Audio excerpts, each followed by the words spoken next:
ନିକ୍ଷୟ ପୋଷଣ ଯୋଜନା ଅନ୍ତର୍ଗତ ବୋର୍ଡେନ୍ ସାମୁଦାୟିକ ସ୍ୱାସ୍ଥ୍ୟ କେନ୍ଦ୍ର ପରିସରରେ ଗୁରୁବାର ଦିନ ଏକ ସ୍ୱତନ୍ତ୍ର କାର୍ଯ୍ୟକ୍ରମରେ ଟିଭି ରୋଗୀଙ୍କୁ ପୋଷଣ କିଟ୍ ବଣ୍ଟନ କରାଯାଇଛି।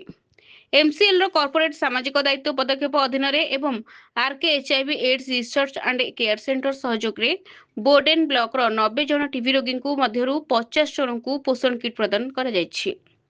ସିଏସ୍ସି ବୋର୍ଡେନ୍ର ଏମ୍ଓଆଇ ଡକ୍ଟର ସଞ୍ଜୀବ ନାୟକ ଓ ଏସ୍ଟିଏସ୍ ଶ୍ରୀ ମହେଶ ଜେନାଙ୍କ ତତ୍ତ୍ୱାବଧାନରେ ଆୟୋଜିତ ଏହି କାର୍ଯ୍ୟକ୍ରମରେ ରୋଗୀମାନଙ୍କୁ ପୁଷ୍ଟିକର ଖାଦ୍ୟ ସାମଗ୍ରୀ ସମ୍ବଳିତ କିଟ୍ ବଣ୍ଟନ କରାଯାଇଥିଲା।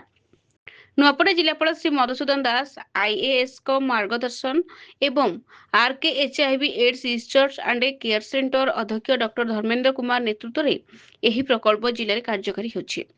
ଗତ 9 ମାସ ଧରି ନୂଆପଡ଼ା ଜିଲ୍ଲାର 800 ଜଣ ଟିବି ରୋଗୀ ଏବଂ ସେମାନଙ୍କର ପ୍ରତ୍ୟେକ 3 ଜଣ ପରିବାର ସଦସ୍ୟଙ୍କୁ ପ୍ରତି ମାସ ନିୟମିତ ଭାବେ ପୋଷଣ କିଟ୍ ଯୋଗାଣ ଦିଆଯାଉଛି।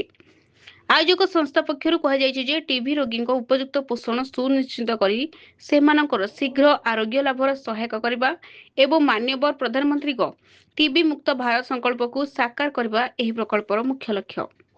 କାର୍ଯ୍ୟକ୍ରମରେ RK HIV AIDS research and care centre project head Shrimati Yogita Borkar, project control Shri Anibhushan Roy ଏବଂ ପ୍ରୋଜେକ୍ଟ ମ୍ୟାନେଜର ଶ୍ରୀ ସତ୍ୟଜିତ ଦାସ ଉପସ୍ଥିତ ରହିଥିଲେ।